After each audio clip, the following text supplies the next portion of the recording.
নিশ্চয়ই অনেকে চিনতে পারছেন, ক্যারেক্টারটার নাম হচ্ছে ভাইরাল সিদ্দিক। তিনি একজন অমুসলিম ছিলেন। আওয়ামী লীগের সময় তিনি সম্ভবত ইসলাম ধর্ম গ্রহণ করেছেন।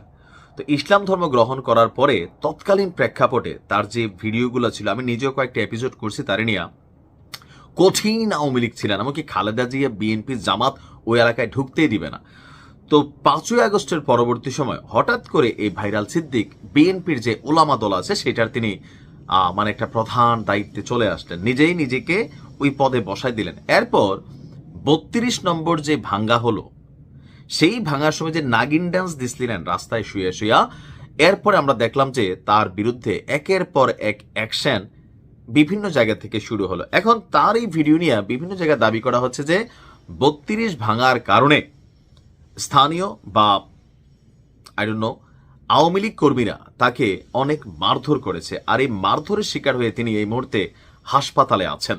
কারণ 32 ভাঙার পরে তার যে ডান্স ছিল সেই ডান্সটা কোথাও না কোথাও ভাইরাল হয়ে গেছিল। আর ভাইরাল হবার পরে স্বাভাবিকভাবে যারা আওয়ামী লীগের সমর্থক আছেন অথবা কর্মী আছেন তাদের কাছে সিদ্দিক কিন্তু একটা টার্গেটেড ক্যারেক্টার হয়ে গেছে।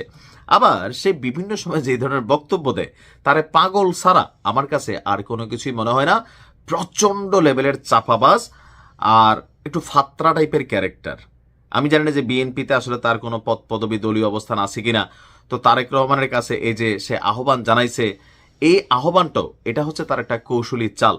বেসিক্যালি 5ই আগস্টের আগে পরে এমন অনেক সিদ্দিক আছে যারা বিভিন্নভাবে বিভিন্ন স্রোতের সাথে মিশে এখন বিভিন্ন দলের যে মানে বড় বড় পদ পদবিগুলো আছে বা লোকাল স্থানীয়ভাবে রাজনৈতিক প্রভাব তৈরির কিন্তু একটা চেষ্টা করছেন। আমি অনেককেই চিনি যে আওয়ামী লীগের আমলে বিএনপি এবং জামাতের অনেক নেতাকর্মী যারা জেল খাটছেন, মামলা খাইছেন, হামলা শিকার হয়েছেন, পলাতক ছিলেন।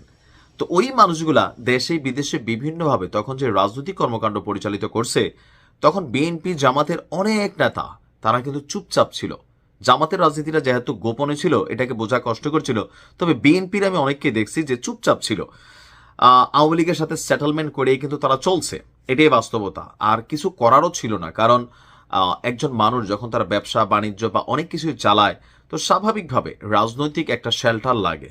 সেই জায়গা থেকে বাধ্য হইয়া হোক, অবাধ্য হইয়া হোক, কৌশল হোক, এখন যেমন আওয়ামী লীগ আবার বিএনপি এবং জামাতের সাথে সেটেল করা অনেকেই লোকালি তাদের ব্যবসা বাণিজ্য, যারা হয়তো এরকম দুর্বৃত্ত না কিন্তু রাজনৈতিক একটা পদে থাকার কারণে এই মুহূর্তে নানান ধরনের হয়রানির শিকারেরও সুযোগ আছে। তো সেই কারণে একটা মানে কি বলা হয় যে ধরেন কোঅর্ডিনেট করে তারা চলছেন। তো তৎকালীন প্রেক্ষাপটে আওয়ামী লীগের সময় যারা এইভাবে চলতেন তারা ভালো ছিলেন, ইভেন কোনো ভেজালে পড়েন নাই। আর যারা ভেজালে পড়ছেন, মামলা হামলা শিকার হয়েছেন, যখন 5ই আগস্ট পরবর্তী বাংলাদেশ আমরা দেখছি, সেখানে অনেক জায়গায় বিএনপির ওই তেগি পলাতক যারা মামলা হামলা শিকার হলেন, সেই সকল নেতাকর্মীরা ঝরে গেল। টাকাওয়ালাদের আবির্ভাব ঘটল। কমিটি থেকে শুরু করে সব জায়গায় টাকা, পেশি শক্তি এগুলার কিন্তু আমরা এক্সারসাইজ দেখতে পাচ্ছি। অনেক বিএনপি নেতাকর্মীরা দেখবেন ফেসবুকে পোস্ট দেয় যে মূল্যায়নটা কি হারাই গেল, বিদেশ থেকে প্লেনে করে আইসা এলাকার মধ্যে টাকার বস্তা নিয়া, আর দীর্ঘদিনের ক্ষুধার্ত অবস্থায় থাকার কারণে নেতাকর্মীরাও যার কাছে টাকা আছে তারই ভাই, তারপর প্রিয় অভিভাবক বানিয়ে তারা কিন্তু প্রচার প্রচারণা দিচ্ছে। আর হারিয়ে যাচ্ছে কারা? ওই যে যারা তেগি নেতাকর্মী ছিল।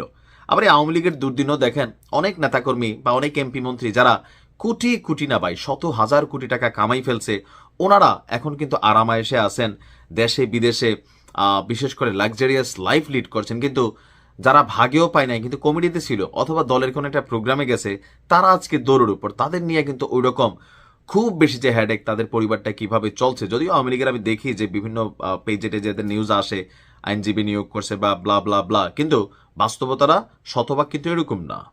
তো ভাইরাল সিদ্দিকের মতন অনেকেই এরকম স্রোতের সাথে গা মিশাইয়া এখন এসা বড় বড় নেতা হয়ে গেছে, একদম প্রধান যিনি থাকেন দলের তাদের দৃষ্টি আকর্ষণের চেষ্টা চালান। আবার যখন দল দুর্দিনে পড়বে এরাই সবার আগে দৌড়াইয়া দল ত্যাগ করবে।